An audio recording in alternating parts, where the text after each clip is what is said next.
And it's really the necessary foundation to build upon, whether you're making decisions, whether you're building AI capabilities, automation, you name it. You want a foundation of trusted data. Hey everybody, welcome to another exciting episode of the Tech Tea podcast with McLean Forrester. You've got Heather and Larry McLean here, ready to come at you with episode 12. We're back, baby. It's been a while, but we're back for episode 12. We've been kind of busy lately. Yeah, our hiatus was kind of like one of those HBO series or Stars series, like Outlander. I'm still waiting for the final season of Outlander. We're not back for our final season. This is just the next season. No, and this will not be as good as the new season of Outlander. I can guarantee Wait, that. what? But No, it will be. It will be just different and good in its own way, of course. There we go. All right, so maybe we can talk a little bit about what have we been doing for the past couple months that's kept us so busy. What happened on this hiatus? Yeah, we did some travel, right? Kind of on a personal note, we did a little bit of travel, but it was also work-related in some cases. A lot of things going on in McLean Forrester, and we'll talk about that after, but let's explain the hiatus a little bit. We went on a trip to Africa. You know, it was one of those things that was on my bucket list. Well, let me rephrase that. It wasn't on my bucket list, primarily because I never thought it was going to be possible. Yeah. But we had an opportunity with unbound.org. Want to tell us about that?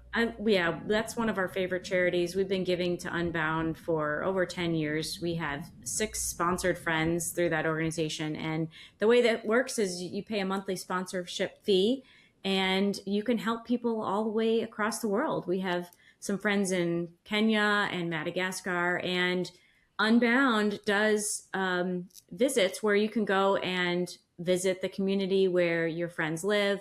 And we even got to spend a couple days with them. So we really got to know the people that we have been sponsoring over the years. And that was just amazing and life-changing, eye-opening, and one of our best vacations yet. So that was this past fall we went out there. Yeah.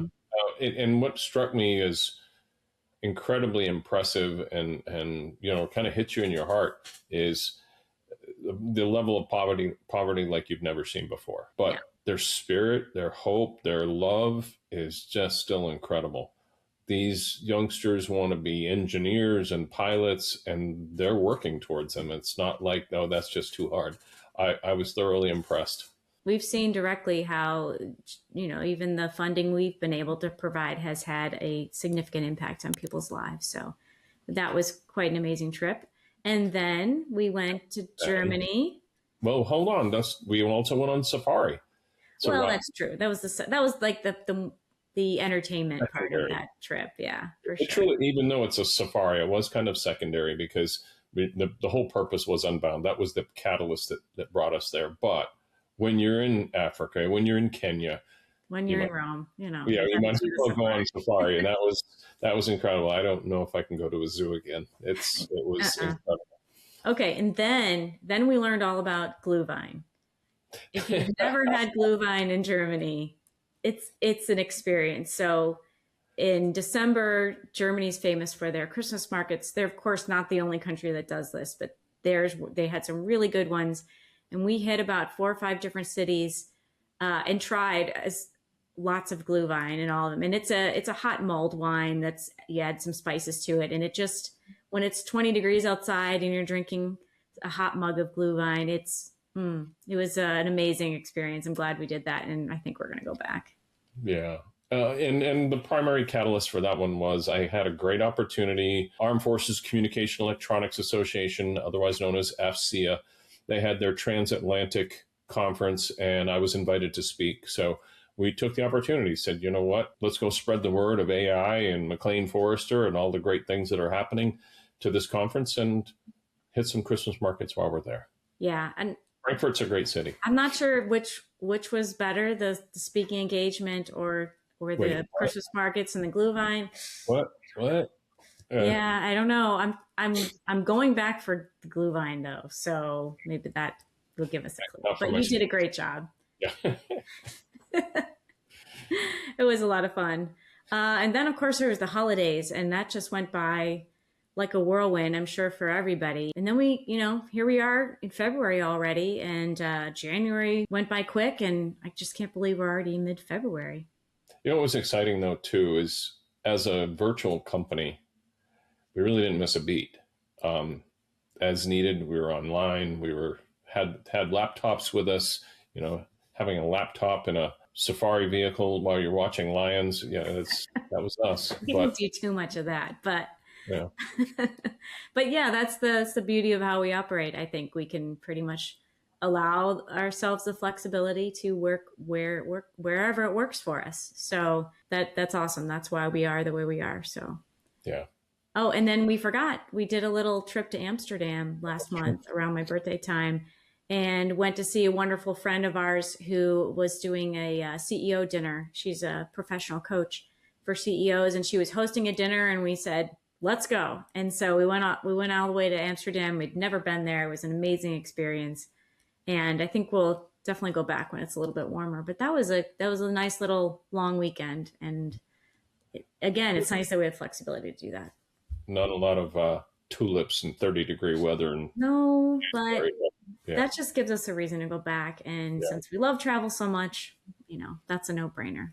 Okay, so that's a wrap on what we've been doing Hiatus. over the Yeah, last, our yeah. little hiatus. I know it's been a while. To our, 4 fans out there, sorry that it has taken us so long to get you a new episode, but here we are. So we thought it would be cool to take a minute and catch you guys up with some of the project work we've been doing. We've been doing some really amazing AI work for some clients, and it is worth spreading the news about. Okay, so let's get into some exciting news, and let's tell everybody what we have been working on over the last couple of months, because it is exciting. We've been doing a lot of great work in AI, and we need to brag a little bit. So tell us about our latest projects. It's exciting. We had an organization reach out to us a few months ago, said, "Hey, we have this idea," and it was almost like one of those I saw it in a cartoon once, but I think I can do it kind of moment. For them or for us? Both. I mean, it's out there. It was out there, but we all kind of nodded our heads. We got into a room and said, "You know what? I think we can do it. I don't care if it was just in a cartoon. This is achievable, and we can do it." And with their vision and our team, we've been able to do some really cool stuff, and I'm really, really excited and really proud about it. There's a teaser out right now. It just came out today from Transformation Continuum's LinkedIn page on their Tech Deck karaoke that I just did last week with Joe. And you've got to get an insight into what is this about. So, Heather, you've kind of led the project on Unicorn IQ. Why don't you tell us? So the project is called Unicorn IQ, and we are building an automated data hygiene engine that delivers an indexed source of truth. So this solves that whole problem of dirty data that makes your AI projects fail, right? So we built source of truth. Source of truth. So what we're doing is we're cleansing the data that that the AI is going to use to make decisions and take actions off of. So if you think about it, if you're using all the data that you have, it's not really all good data, right? Some is outdated, some is old, some conflicts with other things you have in your data store. So this solves the problem through a process whereby the data is ingested, unstructured data is ingested, and then it is evaluated and compared against what we're calling the source of truth. So that when you're left over with is a data store that is clean and that to be good. And that's the data you want to be running your AI projects off of. So a source of trusted data. Yep. That's Imagine been a problem. That. Yeah, that's been a problem with industries. And quite often they say, well, just throw some AI at that. That'll figure it out. No.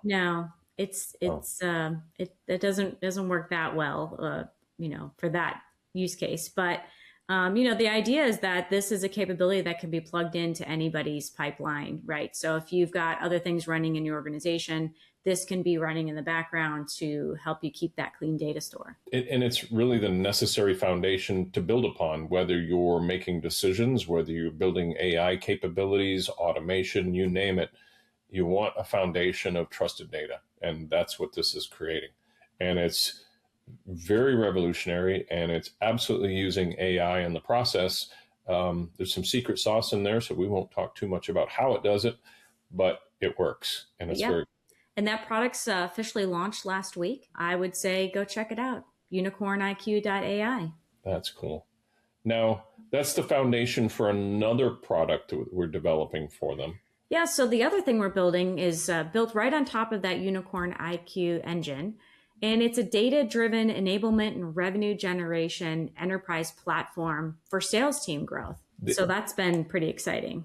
That's also extremely complex and AI driven capability. I can't say much because they haven't really released that yet. So we're still in the build phase of that. I love the term that they're using in Unicorn IQ, a unicorn, because it's a mythical creature, but yet at the same time in sales, that's like the best of the best.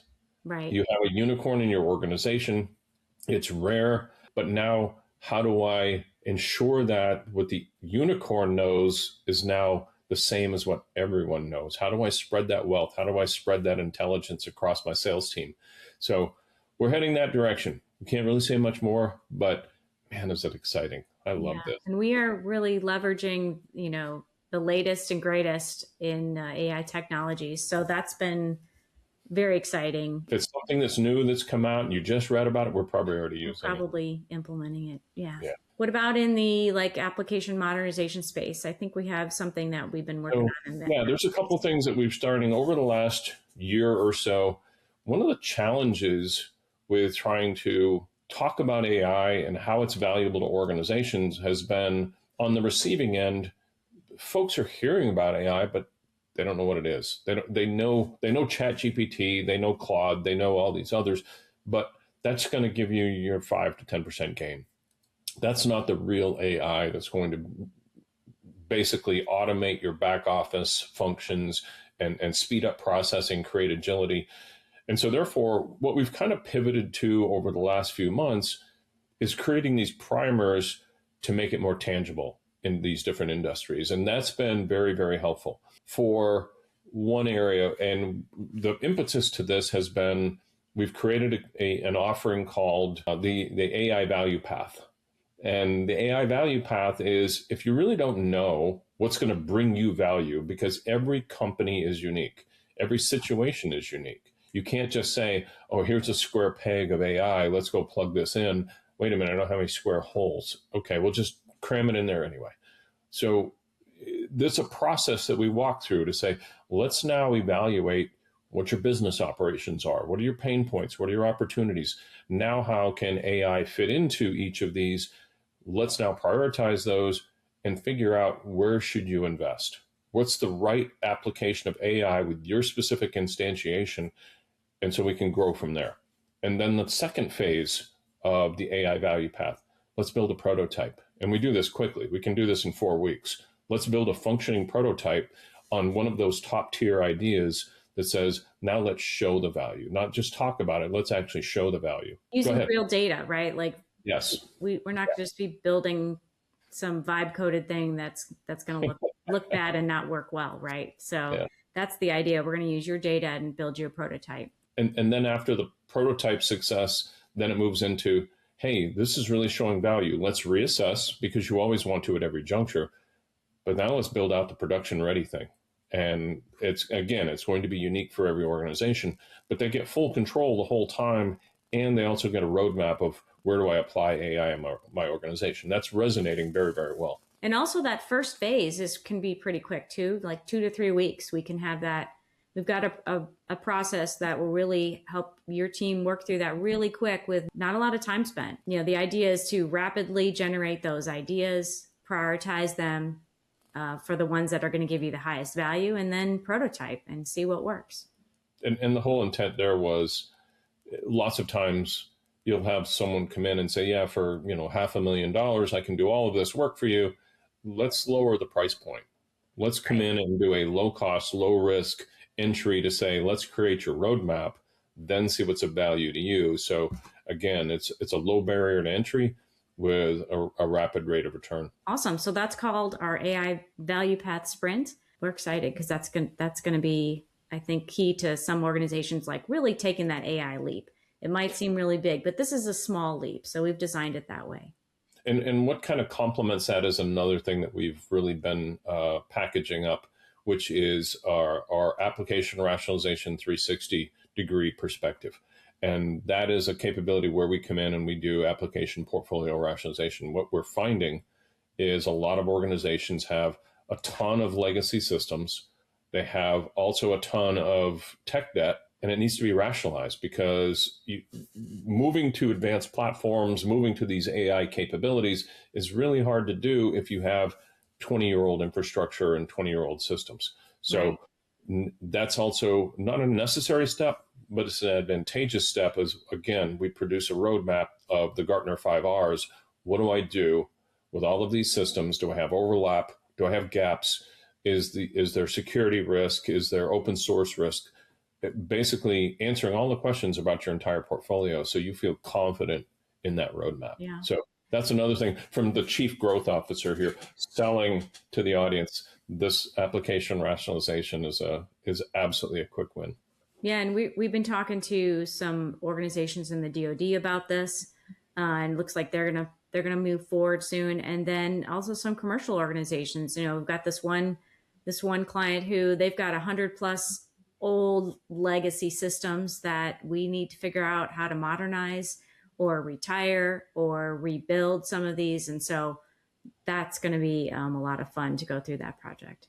And the key piece there is we absolutely want to provide value. Our whole perspective is let's build relationships. Let's show value for them, not for us. Right.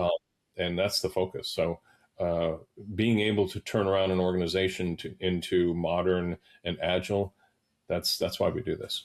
So the last thing I think we could talk about here is our Impact Partner Program. This is new. We launched that a couple months ago.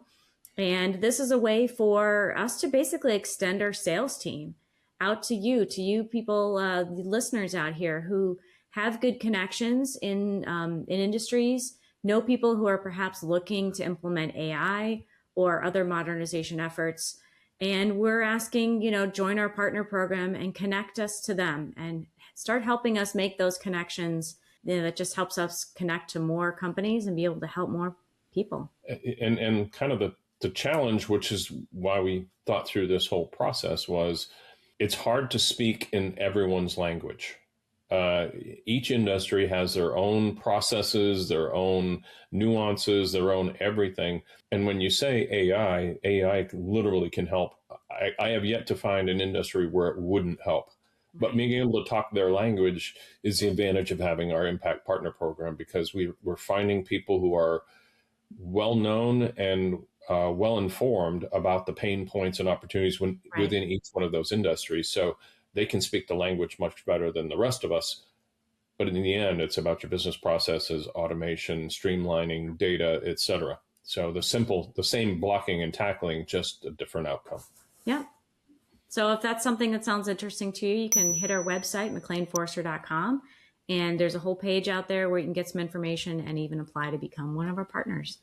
And we would love that. So the more the merrier. That's what we've been saying. So we're not on hiatus now. That means we need to turn another episode soon. We do. And we do have some ideas, so they'll be coming quick. So maybe Larry's traveling again next week. So maybe after Larry's travel, we can film another one of these in March, and we'll try to get them going a little bit faster here. There we go. All right. Okay. Thanks. I think that wraps it up. This was good. Now you're all caught up on our vacation schedule. And more importantly, that was a public speaking schedule. The public speaking schedule, and of course, what we've been doing over the last couple months and some of the exciting things that we're happy to talk about. So I think that wraps it up for episode 12 of the Tech Tea Podcast. Thanks for joining us, and we'll talk to you again soon. Bye-bye. Bye.